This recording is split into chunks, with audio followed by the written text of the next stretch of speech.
I thought it was a great hockey game. I thought both goalies were outstanding. There was offense. There was a lot of defense, obviously, in a 2-1 overtime game.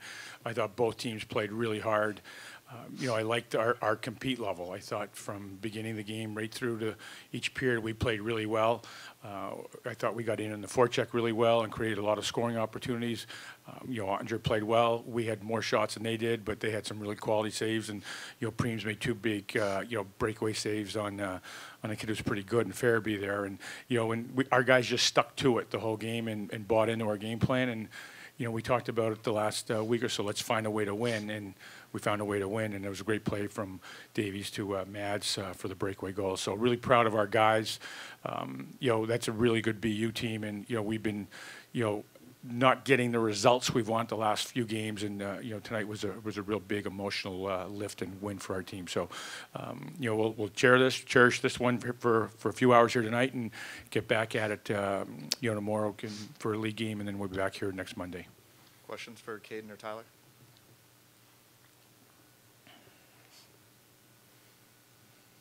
Caden, can you touch on those 2 breakaway saves against Farabee you had? Yeah, I mean, he had them from quite a ways out, so I just tried to get out as far as possible. And, the ice wasn't too great, so I didn't think he was going to try to do too much as far as the deke went. So I just tried to get as big as possible and just seal the ice, and, just ended up on top.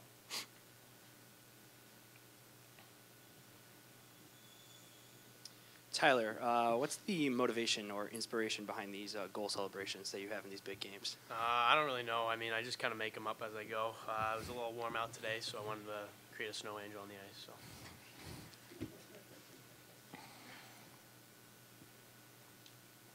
Tyler, can you talk about that goal? There weren't not too many goals to be had tonight in either game. Just talk about what you saw. Can you repeat that? Just describe how that goal came about. They were BU was going for a line change there, and Solo was coming off on the back end, and I saw them going for a change, so I got out and behind their defenseman, and Davies hit me for a stretch pass, and just kind of had all the time in the world. So. Tyler, it seemed like this day in both games, freshmen, play a big part, in BC's win, and obviously you as a freshman, game-winning goal. What is it about you guys, the young guys, coming in and, and big game, Beanpot where you think, seniors, upperclassmen are the difference makers, and it's becoming the younger guys, obviously tonight, what's the mindset for you in your first Beanpot? Tonight it was just play my game, but you got to give the seniors and juniors credit. I mean, they on the bench they're the biggest part. They're leaders, and I look up to them. So kind of listen to them tonight, and it came out in the right way. So. Take a couple more if there's any out there. For Caden and Tyler, could you guys talk about kind of the vibe and the mood in the locker room going into the overtime frame? You got all those shots up on the board, and you haven't found your way through. I mean, what's like the message? What are guys saying to each other going into the overtime? I mean, you can just look at the shot chart going into the overtime. We were dominating them, so we had all the confidence, and we knew that we weren't leaving this building without a win, and so that was the message going through the locker room. Everyone was just trying to stay positive and have as much confidence going into that because we knew we were going to come out on top. Yeah, like Caden said, but I think we just knew we had to stick with it. We were outplaying them and outworking them, and we knew it would fall soon. So. Anything else for the athletes? All right, thanks, guys. You can head back to the locker. Oops, there was one here, I think. Tyler, you're no stranger to the big stage, the limelight. What was it like playing in your first Beanpot compared to some of the other big stages you've played on? This one definitely was unbelievable. I've been coming to the Garden for a while, watching games and stuff, but it was bright lights out there, and I shine in those. So. All right, thanks, guys. Good job, guys. Madigan?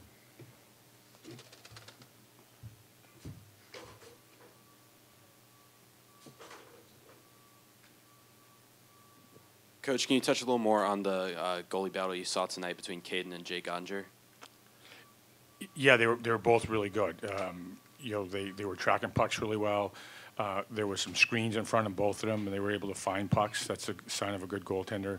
And they just both played with confidence, and you can see it with Ottinger and certainly with Caden. And, you know, Williams took a shot there in the third period that got deflected on its way to the net. And, you know, from the bench, we thought that had a chance to go. And, you know, and he saw it and just went over the net. But he was tracking it really well. And, you know, our guy, you know, he tracks it well all the time. We see him enough in practice. So, but it was a great goal. It was a great game, and the goaltenders were the stars of the game.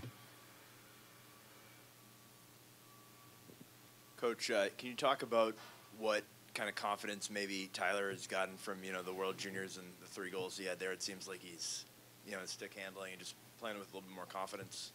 You know, it seems like lately. Yeah, Jeff, I think he's had confidence his whole life. When you just heard he said that I shine in the bright lights, I mean, you know, it's the first time I've heard him say it, but he's a confident young man, and you know, he hasn't played any differently from the beginning of the year till he's now. What has happened is he's become a little more seasoned and experienced, so he can work within situations, but the confidence is there, and you know, and it probably comes a little bit from the pedigree from his father, who was a hell of a player, and but he's a confident player. But and I always talk about there's confidence and there's cockiness, and you can put that in one barrel. Then there's arrogance on the other, and he doesn't have that. He's just a confident young man, and you know, he's doing it on a big stage. You need freshmen to play and step up, and he's done that, as has Kislin and Harris for us this year, and Caden Primo last year.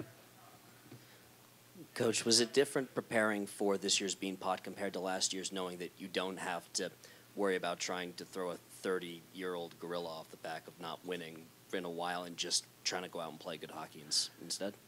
Yeah, it was nice that you didn't have to hear it a lot anymore, right? Because you're on campus, and then as you lead up to it, Northeastern, it's been 29 years since they won, and we know all the rhetoric. So that part of it was good.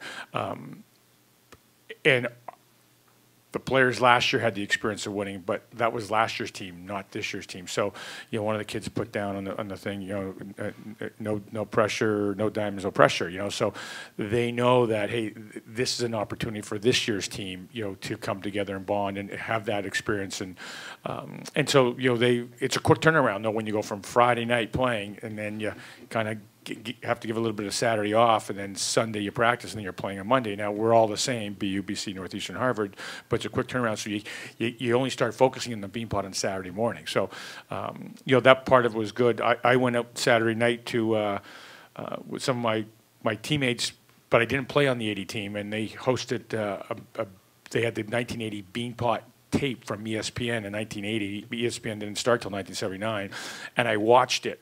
Wayne Turner scored their goal, and Paul Philippe, whose son Matt's on my team, and so we saw the first game and the highlights with Northeastern beat BU. I think that's the first time tonight we beat BU in overtime, other than 1980. So it was a good omen. I saw that game, and then we watched the championship game in 1980 with the first win. So those are all good memories. And I just saw it, and those guys were down in the locker room and talking about it just now that hey, they brought good luck. But you know, that's a tough team there, and we got over the hump in an overtime situation, which.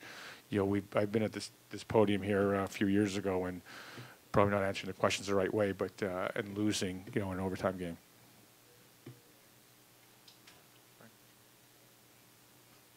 Jim, can you talk about have a chance for back-to-back? It's been a long time. Yeah, we've only won 5, so we only have 5 kicks at the can to do that, and it was 84-85, and you know, I was fortunate to be a player on both those teams, and it's special when you can do it. So we've only done it once. You know, Harvard is the long-standing tradition that they had. I don't think they've done it, so that goes to tell you how hard it is. And BU and BC obviously have done it, you know, many times. So we talked about that the other day on Saturday and Sunday. Here's an opportunity for this team to step up and, you know, put itself into a category of one of the best Northeastern teams. You know, the senior class is going to walk away with the most wins. You know, they should with the most wins in the history of the program. You know, here's another opportunity to get to a second Beanpot. And, you know, we've talked about compartmentalizing. Hey, let's just take care of part 1, which was, you know, position ourselves for the championship, take care of business tonight, and then position ourselves for an opportunity to win the following Saturday. So, you know, it's special if you can get to that second, you know, that repeat. A lot of work to do still.